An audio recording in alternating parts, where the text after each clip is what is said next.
Class 8th, Unit 5, Exercise 5, Question number 6, Simplify. Part 1 है जी हमारे पास 27 होल पावर 2/3 प्लस 4 पावर 3/2। इस क्वेश्चन में जी सबसे पहले हमने क्या करना है, ये जो हमें 27 और 4 दिया हुआ है इसके हम निकालेंगे फैक्टर्स।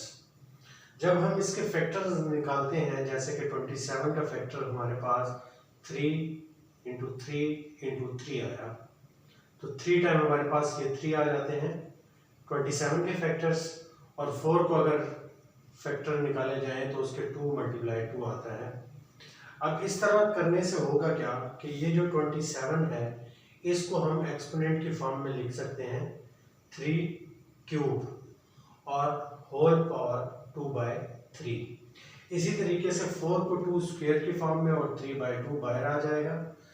ऐसा करने से क्या होगा कि जब हमने इसका क्यूब लिया तो बाहर जो पावर थी 2/3, उसके ये जो नीचे डिवाइडेड बाय 3 है, ये 3 और इस 3 का जो क्यूब है ये आपस में नेक्स्ट स्टेप में कैंसिल हो जाएंगे, और 2 स्क्वायर जो है ये 3/2 के 2 से 2 कैंसिल हो जाएगा।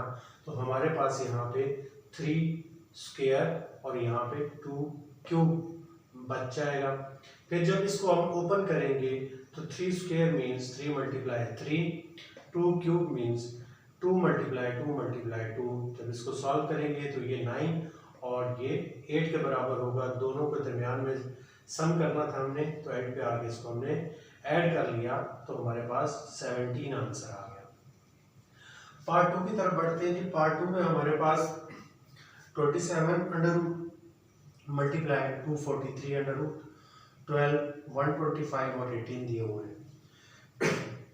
इसमें भी 27 को देखें जी, यहाँ पे मैंने फैक्टर्स बना दिए हैं आपके सामने। 27 का 3 × 3 जब डिवाइड होते हैं तो 3 टाइम हमारे पास 3 आता है, और 243 को जब हम हल करें 3 से डिवाइड करना शुरू करें तो आप देखेंगे कि ये 5 टाइम हमारे पास 3 आएगा, और यहाँ पे जब 125 को करेंगे तो 3 टाइम हमारे पास 5 आता है। 18 के जब फैक्टर निकालेंगे तो 3 × 3 × 2, और 12 के जब फैक्टर निकालेंगे 3 × 2 आ जाएंगे। ये तमाम हमारे पास फैक्टर्स निकल गए हैं। ये जो हमारे जो वैल्यूज दी गई है इनकी जगह जो इनके फैक्टर्स हैं हम उनको लिख लेते हैं। 27 का 3 टाइम 3 लिख दिया, 243 का 5 टाइम हमने ये 3 लिख दिया, 12 का 3 × 2 जो कि यहाँ पे निकाला था हमने, फैक्टर्स निकाले थे। इसी तरीके से 125 के लिख दिया और यहाँ पे 18 के।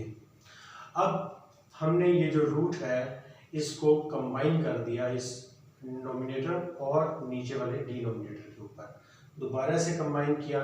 इस तरह करने से होगा क्या कि जब हम एक ही रूट के नीचे जब इसको लिखेंगे तो जो वैल्यू एक दूसरे से कैंसिल हो रही है तो हम इजीली उसको कैंसिल कर सकते हैं। जैसे यहाँ पे मैंने जो पेयर बनते थे उनके ऊपर मैंने ग्रीन मार्क कर लिया, ये पेयर बन गए, और जो डिवाइड में थे नोमिनेटर और डिनोमिनेटर सेम वैल्यू के साथ वो आपस में कट गए। ये 3 इस 3 से, ये नीचे वाला 3 इस 3 से, और ये 2 इस 2 से कट गया।